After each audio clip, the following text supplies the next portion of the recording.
नमस्कार मित्रांनो, मराठीमध्ये सिरीज सुरू आहे फिजिक्स ऑप्शनलची UPSCसाठी. आणि आज आपण दोन लॉज डिस्कस करणार आहोत, फर्स्ट लॉ आणि सेकंड लॉ. ठीक आहे. And these among the three laws of motion of Newton we are going to discuss only two today. दोनोंच आम्ही डिस्कस करणार आहोत. चला तर सुरू करूया. तर न्यूटननी बेसिकली 3 लॉज दिले होते मोशनचे. त्यांना एक्झियम्स म्हणतात आपण. ठीक आहे. एक्झियम्स म्हणजे असे सिद्धांत असतात ज्यांचा काही प्रूफ नसतो. Okay. If I say distance is equal to speed into time, it has no proof. Okay, because it is purely definition based formula. Okay. So axioms म्हणजे universal truth. Okay, universal truth ज्यांना म्हणतो आपण, they are basically axioms. Okay, so the 3 laws of motion of Newton are basically axioms because they do not have any proof. They have been derived experimentally. Okay, so first law of motion असा म्हणतो की acceleration equal to 0, IFF if म्हणजे if and only if force equal to 0. IFF if म्हणजे if and only if होतो. ठीक आहे. तर acceleration म्हणजे if and only if चा अर्थ काय आहे की ॲक्सेलरेशन इक्वल टू 0 पासून सुरू केलं मी. जर प्रॉब्लेमला ॲक्सेलरेशन इक्वल टू 0 पासून सुरू केलं तर F इक्वल टू 0 पर्यंत मी पोचू शकतो. आणि F इक्वल टू 0 पासून सुरू केलं तर A इक्वल टू 0 पर्यंत मी पोचू शकतो. This is the meaning of that thing. Okay. So F equal to net external force. Okay. Now F equal to net external force, not internal force. Now what is this external force? समजा तुमच्याकडे 2 objects आहेत. ठीक आहे. +Q आणि -Q चार्जचे 2 objects आहेत आणि अर्थच्या ग्रॅव्हिटीच्या इन्फ्लुएन्समध्ये ते पडून राहिले खाली. ठीक आहे. तर समजा की +Q आणि -Q चार्जेस एक सिस्टम फॉर्म करतात. ठीक आहे. तर this is one in the same system. Okay. And as +Q and -Q form the same system, the earth will be an external agent for these 2 particles. ठीक आहे. तर अर्थ काय होईल? एक्सटर्नल एजंट होईल या दोन्ही पार्टिकल करिता. आता एक्सटर्नल फोर्स म्हणजे काय? जो फोर्स आपला बाह्य एजंट लावतो ना, एक्सटर्नल एजंट जो फोर्स लावतो तो एक्सटर्नल फोर्स असतो.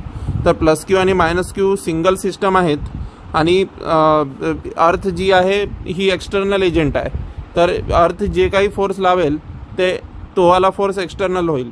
आणि +Q अपोजिटली चार्ज असल्यामुळे +Q आणि -Q जे एकमेकांवर फोर्स लावतील, those will be internal forces basically. Okay.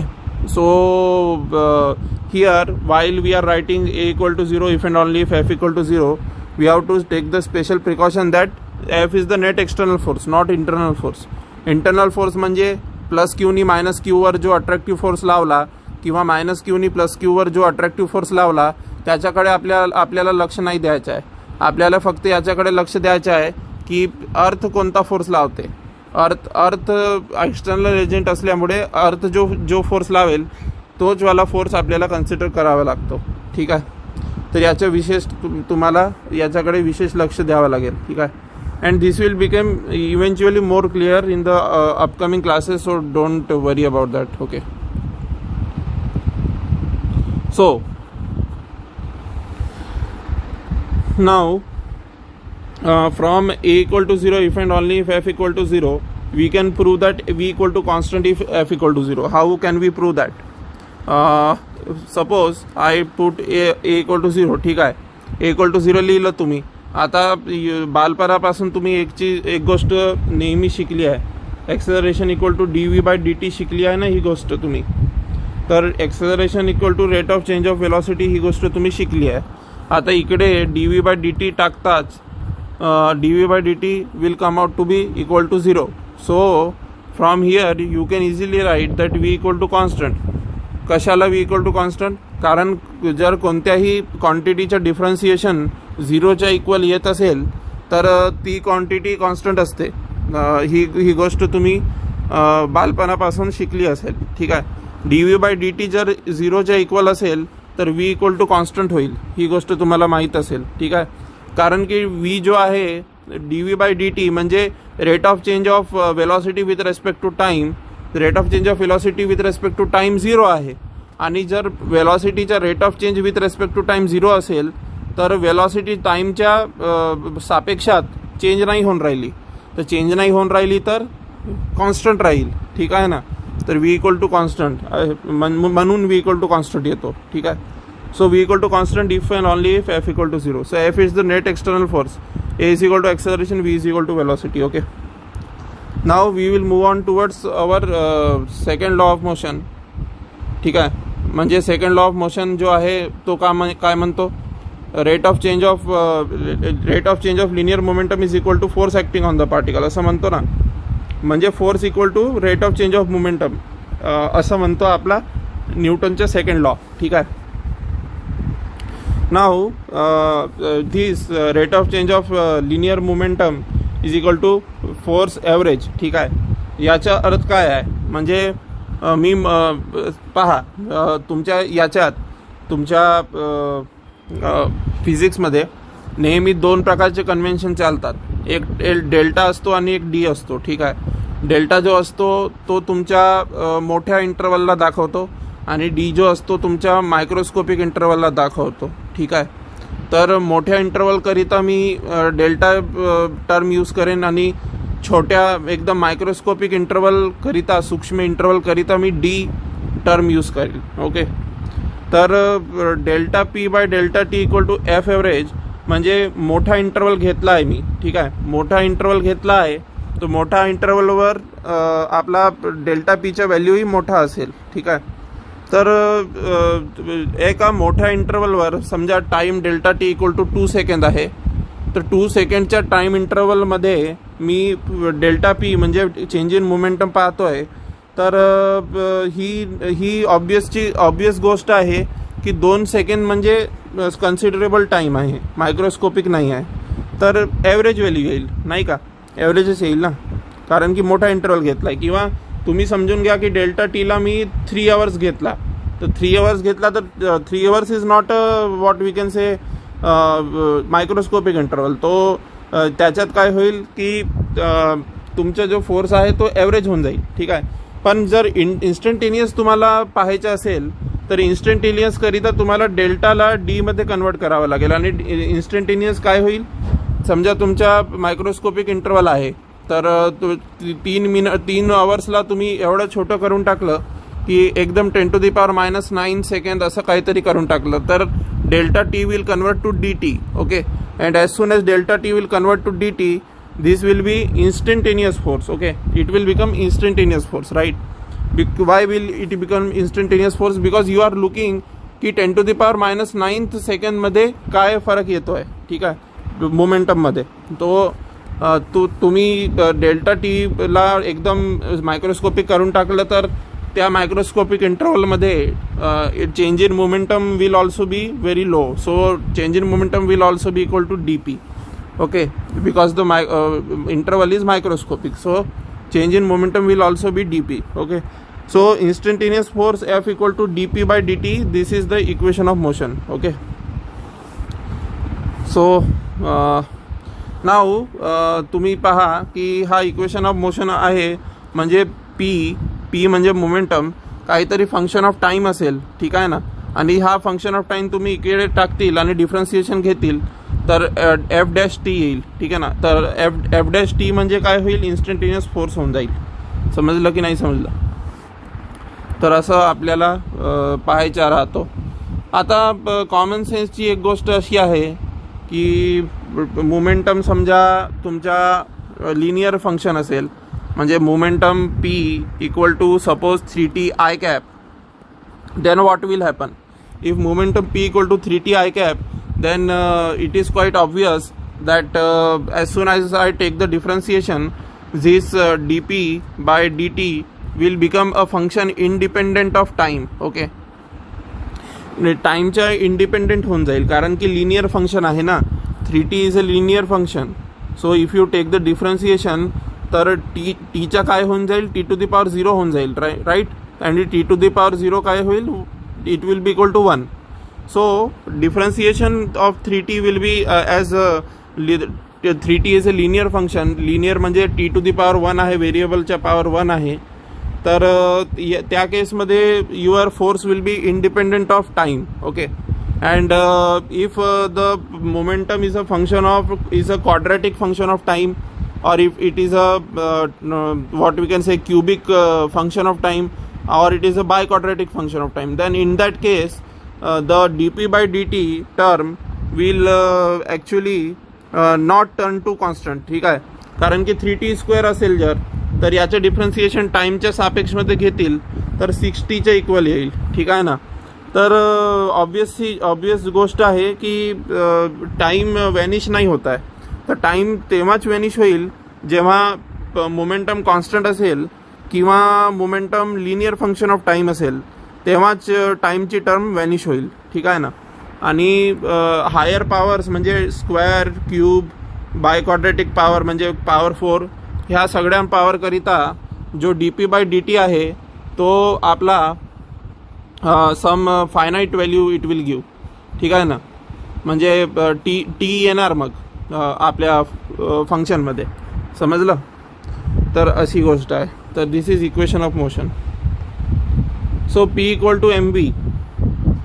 P equal to M B म्हणजे इकडे आता P equal to M B टाकून द्या. जो बालपणापासून हा फॉर्म्युला शिकला असेल P equal to M B, तर तुम्ही हा फॉर्म्युला इकडे इक्वेशन ऑफ मोशनमध्ये टाकू शकता. आणि पी इक्वल टू एम बी जी बालपणापासून एक मिस्टेक तुम्ही करत राहतात. कोणती मिस्टेक करत राहतात? P equal to M B without vector sign लिहिता तुम्ही. पण विदाउट वेक्टर साईन लिहिणं चुकीचं आहे, कारण motion must B linear in order to avoid the vector sign. If we don't write the vector sign, then it will be rectilinear motion, right? तर rectilinear motion करिता तुम्ही वेक्टर साईन हटवू शकता, पण इन जनरल लिहायचं असेल तर vector sine नेहमी येणारच आहे. कळलं की नाही कळलं? ठीक आहे. तर P equal to M B होऊन जाईल आणि F equal to D by D T M V कराल. पीच्या जागेवर एम बी टाकाल इकडे. ठीक आहे. पीच्या जागेवर एम बी टाकाल तर काय येईल? F equal to D by D T M B येईल. ठीक आहे. आणि एम बाहेर येऊन जाईल, कारण की क्लासिकल मेकॅनिक्समध्ये एम जो आहे ही कॉन्स्टंट क्वांटिटी असते. ठीक आहे. तर एम जो आहे तो बाहेर येऊन जाईल तुमच्या डिफरन्सिएशनच्या सिम्बॉलच्या बाहेर. ठीक आहे. आणि क्लासिकल मेकॅनिक्समध्ये एम का बरं कॉन्स्टंट असतो? कारण की M does not vary with velocity in classical mechanics, but in special theory of relativity M varies with velocity. ठीक आहे. तर स्पेशल थिअरी ऑफ रिलेटिव्हिटी न लावता जर आम्ही सॉल्व केलं, F equal to D by D T M V लिहिलं, तर एम बाहेर येऊन जाईल क्लिअरली. क्लासिकल मेकॅनिक्समध्ये M does not vary with velocity, म्हणजे वेलॉसिटी अल्बर्ट आइन्स्टाईनची थिअरी अशी म्हणते की जो वेलॉसिटी ऑफ लाईट आहे सी म्हणजे 3 × 10⁸ मीटर पर सेकंड, एवढा हाय वेलॉसिटीच्या जवळपास जर कोणी ऑब्जेक्ट मूव करत असेल, म्हणजे कन्सिडरेबल, म्हणजे 2.9 × 10⁸ मीटर पर सेकंड अशी वेलॉसिटी आहे कोणत्या ऑब्जेक्टची, किंवा 3 × 10⁷ मीटर पर सेकंड. ठीक आहे. म्हणजे लाईटच्या स्पीडच्या कम्पेरेबल वेलॉसिटीज जर कोणत्याही ऑब्जेक्टची असेल तर त्या ऑब्जेक्टच्या वेलॉसिटीमध्ये बदल येतो. ठीक आहे. आणि अशा बदलला आम्ही variation of mass with velocity म्हणतो. ठीक आहे. Relativistic variation of mass with velocity. ठीक आहे. तर क्लासिकल मेकॅनिक्स जो न्यूटन आणि गॅलिलिओने दिला त्याच्यात अशी काही गोष्ट नाही. ठीक आहे. क्लासिकल मेकॅनिक्स जो न्यूटन आणि गॅलिलिओने दिला आहे तो सरळवाला आहे, म्हणजे त्याच्यात मास बाहेर येऊन जाईल डिफरन्सिएशन क्वांटिटीच्या, आणि F equal to M A येईल तुमच्या. पण एक गोष्ट लक्षात ठेवावी की हा वाला जो फॉर्म्युला आहे हा जनरल फॉर्म्युला आहे. हा रिलेटिव्हिस्टिक आणि नॉन रिलेटिव्हिस्टिक दोन्ही मोशनकरिता व्हॅलिड राहील. ठीक आहे.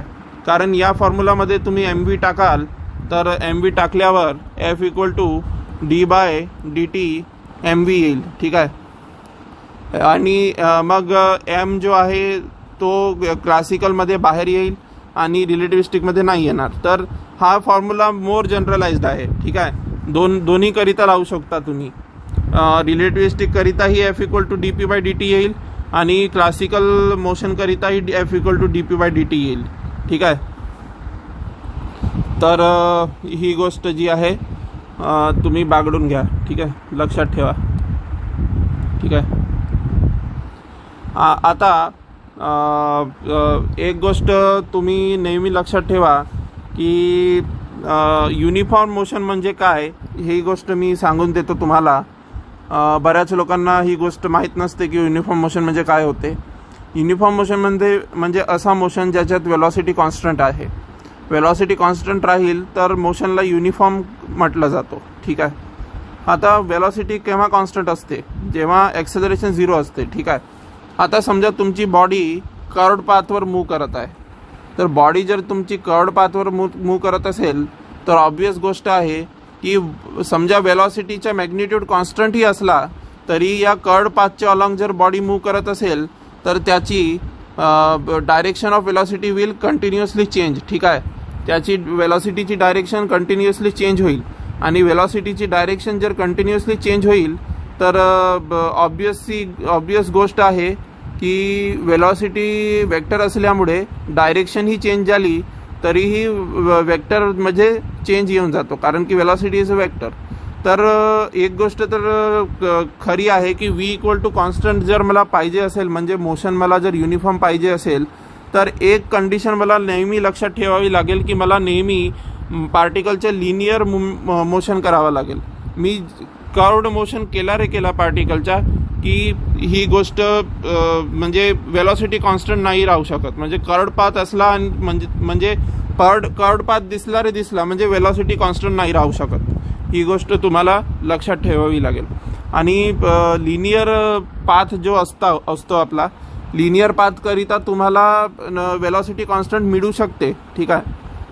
तर वेलॉसिटी कॉन्स्टंट जर तुम्ही पाहिलं कुठेही लिहिलेला तर एक गोष्ट तुम्ही लक्षात ठेवायची की motion must be rectilinear, because in rectilinear motion only it is possible that velocity remains constant because it is a linear motion. So in linear motion the velocity direction will always be the same.